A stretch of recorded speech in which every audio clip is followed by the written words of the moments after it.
কিন্তু call record তো বলছে অন্য কথা। তাহলে কি আর এস ফাহিম চৌধুরী মিথ্যা বলেছেন, নাটক করেছেন? পরিবেশ ঠান্ডা, নিউজ ফিড গরম, কিন্তু কেন?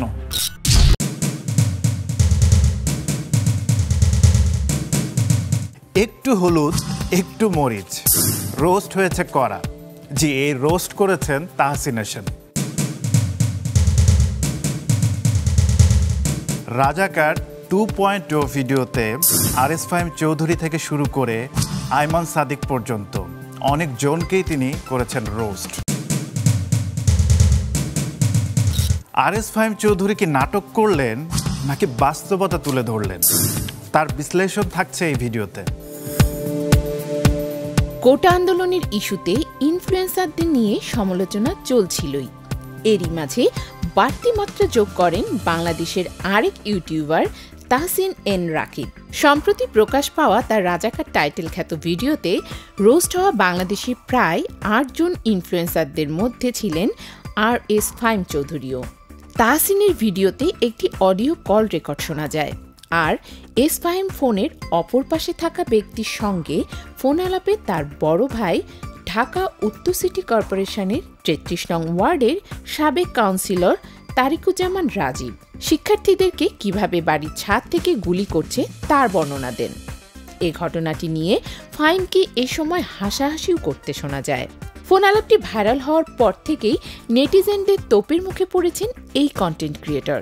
মজার ব্যাপার হলো, কদিন আগে ফাহিম স্বাধীনভাবে কথা বলতে চায় শিরোনাম রেখে ফেসবুকে লাইভে আসেন, যেখানে তিনি কোটা আন্দোলনে ছাত্রদের সাথে শুরু থেকেই ছিলেন এমনটাই জানিয়েছেন।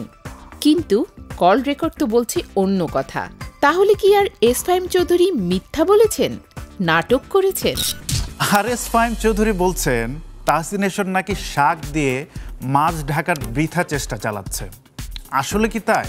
এমন পরিস্থিতিতে আরএস ফাহিম তার ভেরিফাইড ফেসবুক পেজে একটি ভিডিও পোস্ট করেছেন, যেখানে ভাইরাল হওয়া কল রেকর্ডটি তার স্বীকার করে নেন। তিনি বলেন, আমাকে নিয়ে ইতোমধ্যে একটি কন্ট্রোভার্সি তৈরি হয়েছে, যেখানে বলা হচ্ছে আন্দোলনের সময় আমি শিক্ষার্থীদের পাশে ছিলাম না।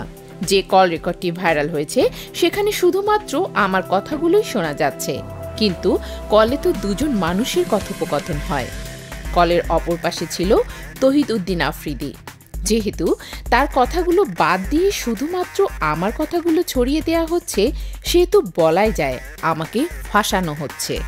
ভিডিও বার্তায় এমন কর্মকাণ্ডকে জনগণের সঙ্গে প্রতারণা করার সঙ্গে তুলনা করেন এই কন্টেন্ট ক্রিয়েটর।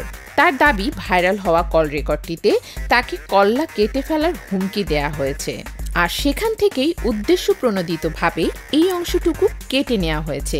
আবার সেই তহিদ আফ্রিদি। বারবার কেন এই তহিদ আফ্রিদির নাম? আপনারা কি ভাবছেন? কমেন্ট বক্সে জানান।